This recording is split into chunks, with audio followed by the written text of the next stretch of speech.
Alright folks, so in this episode of How to Build a Computer in 2020, we're going to talk about overall cost of building a computer, and this video may seem a little more oriented towards the gaming computer. Alright, so it's 2020 and we want to be able to game at least in 1080p 60 FPS with your best titles out there. So what do we need to do that, folks? Well, I've got a few graphics cards here that I happen to own, and on the low end we've got this AMD 5500 XT. This is around $200. Comparative stuff from NVIDIA would be a GTX 1660 Super or TI. All right, that's going to get you in the game. Now on the high end, something north of this 2070 Super, you could expect to spend up to $1,300 on a single RTX 2080 Ti. And of course, if you were going to go real crazy and do SLI, you could have two of those, and your cost would get up there around $2,600. All right, so let's look at motherboards. So AMD has offerings and Intel motherboards. All right, so on the cheap end for the AMDs, probably in that $70 to $90 range, you can buy an older motherboard that will support the Ryzen 3000 series like this one does, or you can go full functionality and get an X5 70, which would personally be my recommendation. But big price difference between this and that. Okay, so these usually start around $150 and go up from there. But you can get at least started with a smaller micro ATX board, and of course the X5 70 being this one being ATX will set you back quite a bit more. So on the Intel side, for 300 series motherboards, we've got this H310M Gaming Plus. You can get a 300 series motherboard in that $65 range, sometimes cheaper, sometimes a little more. And then they get rather pricey, right? You can spend a few $100s on a better motherboard. Not that this is exactly that one, but say a newer Z390. Now, of course, you know, as the price goes up, the features that you get change. You may have RGB lights on your motherboard. You may have more than 2 RAM slots, maybe 4. A whole lot of other features that you might get as you go up, including 2 or 3 M.2 places for SSDs. All right, so you know everybody loves graphics cards and CPUs, so let's talk about the price of CPU. So on the bare minimum, and not to say I recommend this level for gaming, but the bare minimum, you can pick up a Ryzen 3 3200G or an i3 9100, less than $100. Be it, you know, they are not the best for gaming, but you can game decently paired with a decent graphics card. I would set my minimum personally, to get these out of the way, at either the Ryzen 5 3600 or the, this is a 3600X, or the i5 9600K, maybe even an i5 9400F, but that is where I would put the minimum. On the extreme, if you are going to do a lot of other things besides gaming, go with the Ryzen 9 or the i9 9900KF. These will definitely get the job done from the processor standpoint. Now, there are more expensive ones out there. Ryzen has another Ryzen 9 that's even better than this, as well as Intel, and I'm sure around the corner later this year you will see 10th gen and maybe the 4000 series AMD. But for now, early 2020, these are some of the choices you have. And, you know, check out YouTube and see the performance differences between the processors. I think for the most of you, you'll end up in right in the middle here.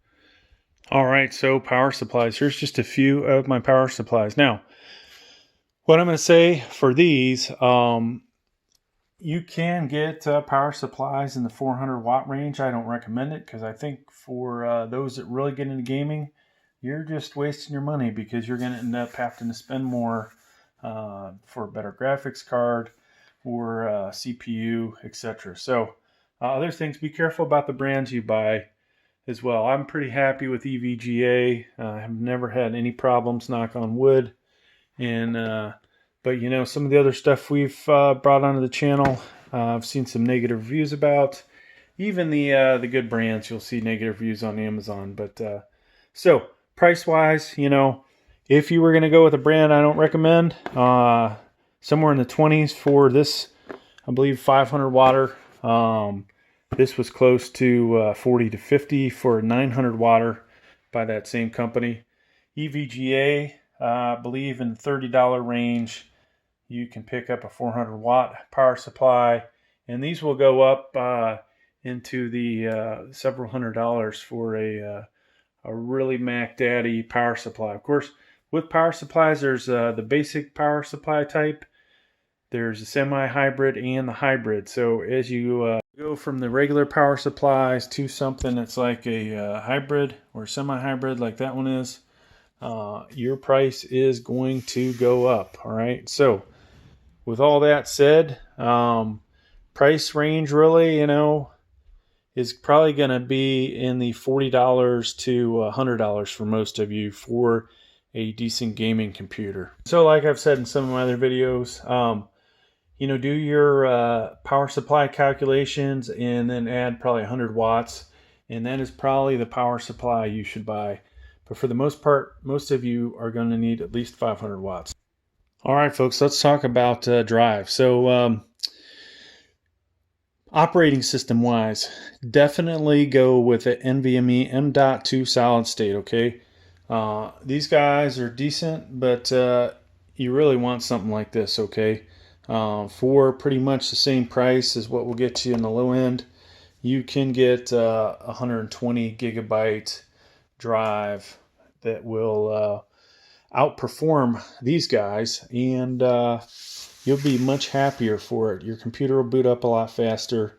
Whether the games load up much quicker or not is another story, but your computer will definitely boot up quicker. So all kinds of different sizes here, and you know, I don't recommend 120 gigs. I would probably, for most of you, say start at least 256 or 250. My preference though would be 500 gigs. All right. So if you're going to have your operating system on there and a couple of your favorite gaming titles, that would be the way to go. Then for actual storage purposes, I don't have an example in front of me, but any kind of hard drive, 2.5 inch or 3.5 inch, or some of these guys to put your all your big gaming files on. Not your personal favorite games, right? So the best stuff you probably want to put on your drive, your solid state drive, that is. The other games, hey, put them on that storage drive, that 3.5 inch drive, the hard drive, mechanical, or 2.5 inch mechanical. So price wise, some of these can be had around 20 some bucks, and you obviously can pick up some of these things used or new.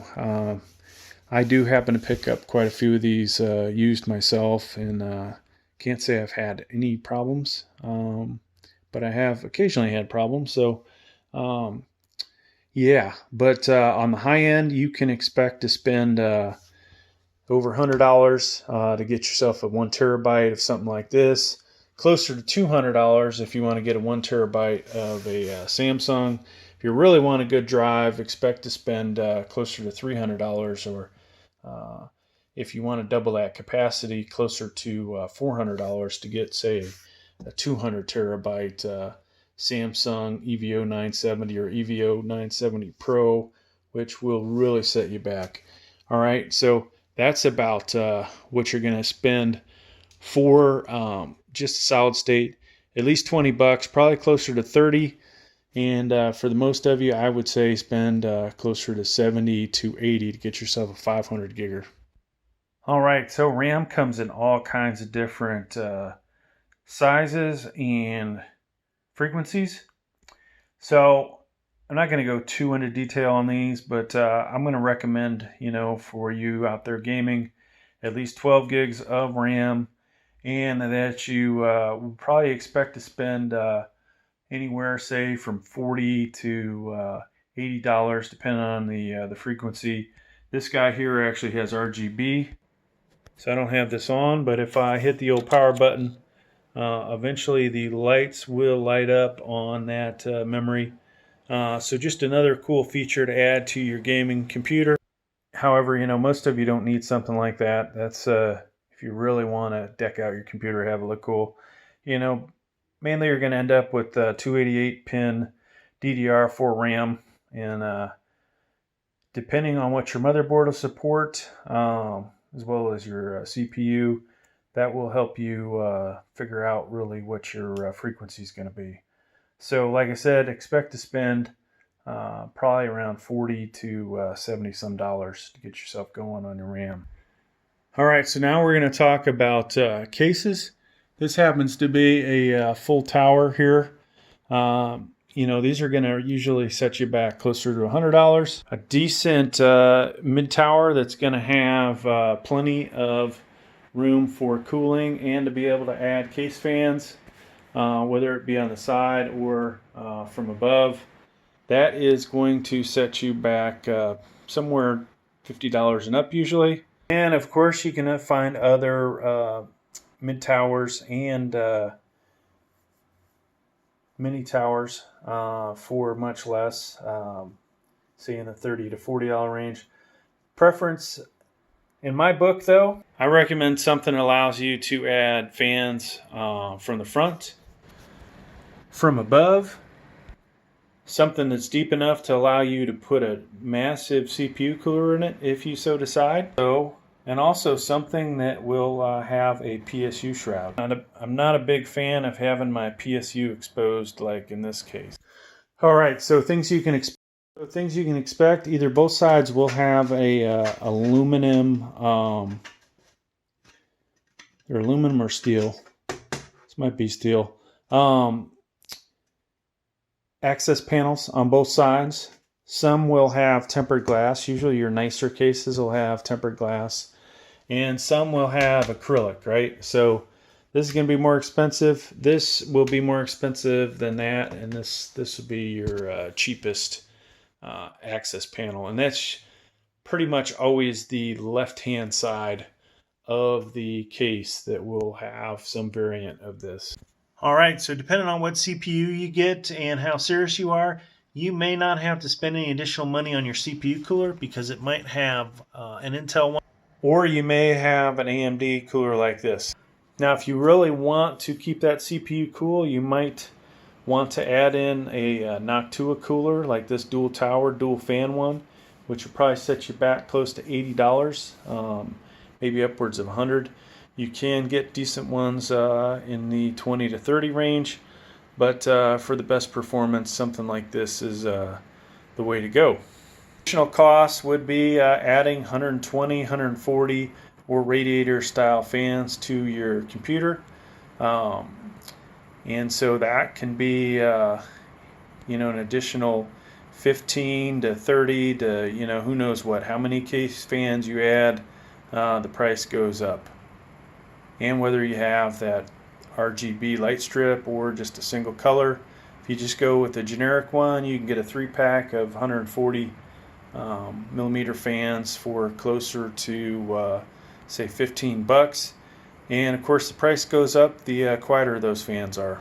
Alright, so to summarize, something really basic like this computer might set you back $450. Something like this computer is probably going to set you back closer to $1,200 to $1,500. This computer maybe $1,000 to $1,200. And if you go really crazy, which I unfortunately don't go really crazy, where I had 2 graphics cards, 2 in SLI, say the RTX 2080 Ti, $2,600, or maybe a little less depending on which model you buy, and you go all out on your CPU, you're talking somewhere closer to $4,000 for the price of that computer build. So there you have it, folks. Hopefully you got something out of this. Thanks for checking out the video. Please like, please subscribe. We did not talk about monitors or even TVs, using those. nor do we talk about the cost of keyboards or mice. So you got to factor all that in. Basically add that to the price that I quoted earlier in the video, and that will truly give you the price of your gaming system.